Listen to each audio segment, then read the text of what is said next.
In the beginning of the 20th century, much of what is known today as the Middle East was still part of the Ottoman Empire, based in Turkey. Until 1918, Syria, Lebanon, Jordan and Palestine were part of the provinces of Syria and Beirut. The provinces of Mosul, Baghdad and Basra, which together form modern Iraq, were also under Ottoman Empire. Egypt and Arabian Peninsula were still formally under Ottoman administration, but Ottoman influences was declining and rival British powers were growing in both areas. The Suez Canal, which runs through Egypt, was Britain's vital lifeline to its richest colonies in Asia. British troops occupied key parts of Egypt in 1882. During World War I, which began in 1914, the British sent a military diplomat, T.E. Lawrence, to enlist the support of the Arab leaders, particularly the Hashemite king Hussein ibn Ali, who ruled the Hijaz region of the Western Arabia Peninsula.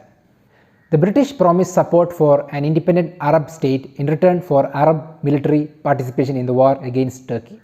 At the same time as these promises were being made, the foreign minister of the British, French and Russian empires, along with their allies in Italy and Greece, were secretly drawing up a plan to divide the Ottoman Empire in the aftermath of the war. This was known as the 1916 Sykes-Picot Agreement. The Sykes-Picot Agreement was a secret treaty between United Kingdom and France, with assent from Russian Empire and Italy to define their mutually agreed spheres of influence and control in an eventual partition of the Ottoman Empire. This agreement became public only after the Russian Revolution of November 1917. That same month, more than a year before the war, and while Palestine was still nominally under Ottoman rule, Britain's Foreign Secretary Arthur Balfour sent a letter to Lord Rothschild, a member of the British House of Lords and one of the world's richest men of that time. This is known as the Balfour Declaration. The Balfour Declaration was a public statement issued by the British government in 1917 during the First World War, announcing support for establishment of a national home for the Jewish people in Palestine. The declaration stated that nothing shall be done which may prejudice the civil and religious rights of existing non-Jewish communities in Palestine. The existing non-Jewish communities is the Palestinian Arabs. They were not even mentioned by name, despite comprising 92% of the population at that time. While national rights were emphasized for the tiny settler minority, the Jews, no mention was made of the same rights for the majority, which are the Arabs.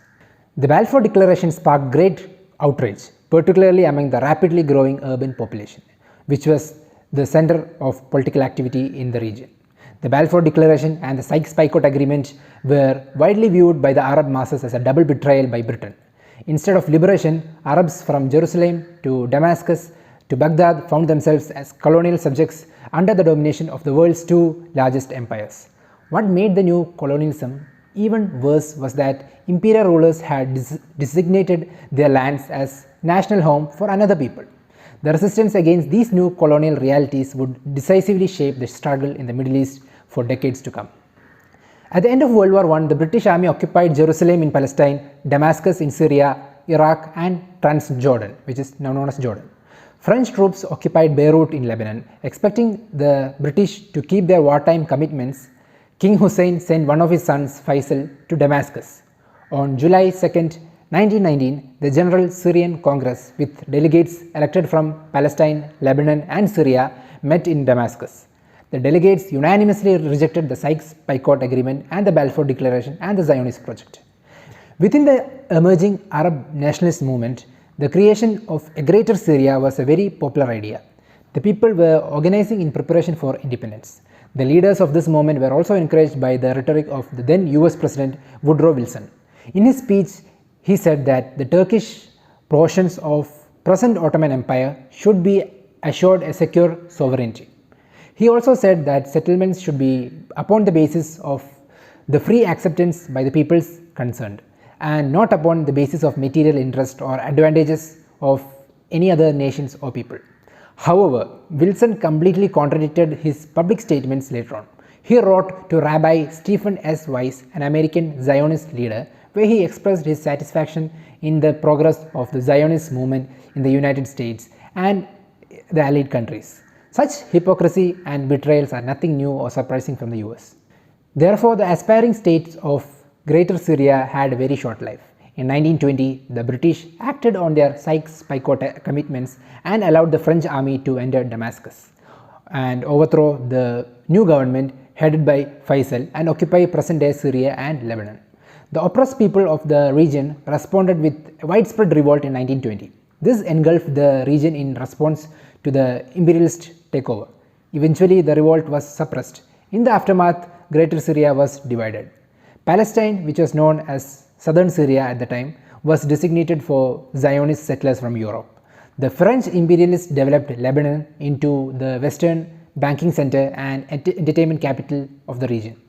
Puppet monarchs were placed on the thrones of Transjordan, Iraq, and Syria.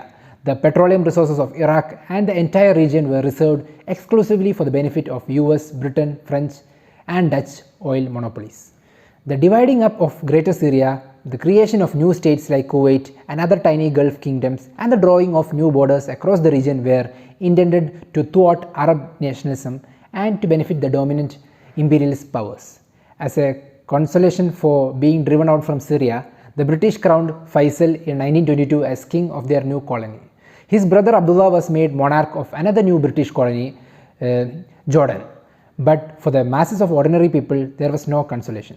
Faisal and Abdullah would soon show themselves to be compliant collaborators with both British colonialism and its newly anointed project, Zionism.